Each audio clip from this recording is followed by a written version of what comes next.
ప్రజలందరి భాగస్వామ్యంతోనే మాతృభాష పరిరక్షణ సాధ్యమవుతుందని ఆంధ్రప్రదేశ్ రాష్ట్ర సాంస్కృతిక పర్యాటక శాఖ మంత్రి కందుల దుర్గేష్ అన్నారు. సుప్రసిద్ధ తెలుగు రచయిత, తెలుగు భాషా పండితుడు పరవస్తు చిన్నయ్య సూరి జయంతిని విశాఖ పౌర గ్రంథాలయంలో ఘనంగా నిర్వహించారు. ఈ కార్యక్రమానికి ముఖ్య అతిథిగా హాజరైన మంత్రి కందుల దుర్గేష్ పరవస్తు చిన్నయ్య సూరి పేరిట ఏర్పాటు చేసిన పురస్కారాన్ని ప్రముఖ సాహితీవేత్త పేరి రవికుమార్కు అందజేశారు. అనంతరం ఆయన మాట్లాడుతూ ప్రాథమిక విద్య మాతృభాషలోనే జరగాలన్న వాదంతో తాము ఏకీభవిస్తున్నట్లు తెలిపారు. తెలుగు భాషా విశ్వవిద్యాలయాన్ని మన రాష్ట్రంలో ఏర్పాటు చేసుకోవాలనే అంశంపై ప్రభుత్వం చిత్తశుద్ధితో ఉందన్నారు. మెగా డిఎస్సిలో 16,000 టీచర్ పోస్టులను భర్తీ చేయబోతున్నారని, తెలుగు భాషా బోధకులకు సముచిత ప్రాధాన్యత ఉంటుందని మంత్రి హామీ ఇచ్చారు. ఈరోజు చిన్నయ్య సూరి గారి జయంతి వేడుకల్ని నిర్వహించుకోవటం, దానికి నన్ను కూడా ఆహ్వానించటం, దాంట్లో నేను పాల్గొనడం అనేది నాకు లభించినటువంటి ప్రత్యేకమైన పురస్కారంగా నేను భావిస్తా ఉన్నాను. నిజంగా పరవస్తు సూరి గారితో నాకు ప్రత్యక్ష పరిచయం లేదు.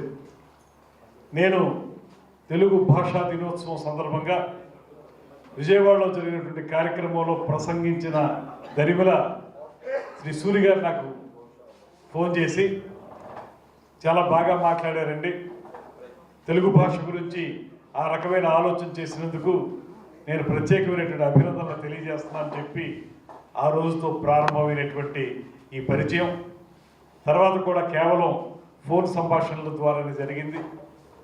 ఈ కార్యక్రమాన్ని ఈరోజు నిర్వహించుకుంటున్నానని చెప్పినప్పుడు తప్పనిసరిగా ఈ కార్యక్రమంలో పాల్పంచుకోవాలన్నటువంటి మాటను నేను నమ్మాను.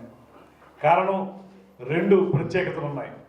ఒకటి, చిన్నయ్య సూరి గారి యొక్క గొప్పతనం చిన్నప్పుడు చదువుకున్నాం కనుక అది బాల వ్యాకరణం కానివ్వండి, నీతి చంద్రిక కానివ్వండి, వీటికి సంబంధించి ముఖ్యంగా నీతి చంద్రిక ఒక తరం వారిని చాలా ప్రభావితం చేసినటువంటి అద్భుతమైనటువంటి పాఠ్యాంశం.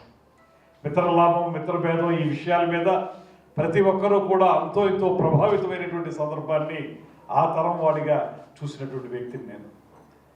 అది ఒక ప్రధానమైన కారణం అయితే, రెండోది చాలా కాలం తర్వాత పెద్దలు ఆచార్య పేతవోలు రామబ్రహ్మ గారిని చూసే అదృష్టం కలుగుతుందనేటువంటి ఆలోచనతో కూడా ఇక్కడికి రావడానికి ప్రధాన కారణం ఏంటనేటువంటి మాటని ఈ సందర్భంగా మనవి చేస్తున్నాను.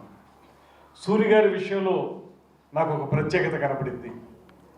సరే, ఆయన తెలుగు భాష గురించి చేస్తున్న పోరాటాలు, ఉద్యమాలు ఇవన్నీ ఒక ఎత్తు అయితే, సాధారణంగా ఒక లబ్ధ ప్రతిష్ఠులైనటువంటి కుటుంబంలో వారు చేపట్టినటువంటి కార్యక్రమాల నిర్వహణ అనేటువంటి దాన్ని, తర్వాత వచ్చేటువంటి ఆ పరంపరలో వచ్చేటువంటి వారసత్వంగా వచ్చేటువంటి వ్యక్తులు, వారసులు, వారు వివిధ కారణాల వల్ల వేరే వేరే వ్యాపకాల్లో ఉండటం వల్ల వారి పెద్దలు చేసినటువంటి కార్యక్రమాలను కొనసాగించేటువంటి అవకాశం చాలా తక్కువగా లభించేటువంటి సమయంలో వారి యొక్క వృత్తి, ప్రవృత్తి 2 కూడా తెలుగు భాషకు అంకితం చేయాలనేటువంటి ఆలోచన చేసి తమ పూర్వీకులైనటువంటి పరవస్తు చిన్నయ్య సూరి గారు ఏ కార్యక్రమాన్ని అయితే చేపట్టారో ఆ పరంపరను కొనసాగించాలనేటువంటి ఆలోచనతోటి ఇవాళ వరకు కూడా ఆ కార్యక్రమాలను నిర్వహిస్తడం అనేది ఇది ఒక ప్రత్యేకత ఆయనకి మాత్రమే లభించిందనేటువంటి మాటని ఈ సందర్భంగా నేను మనవి చేస్తున్నాను.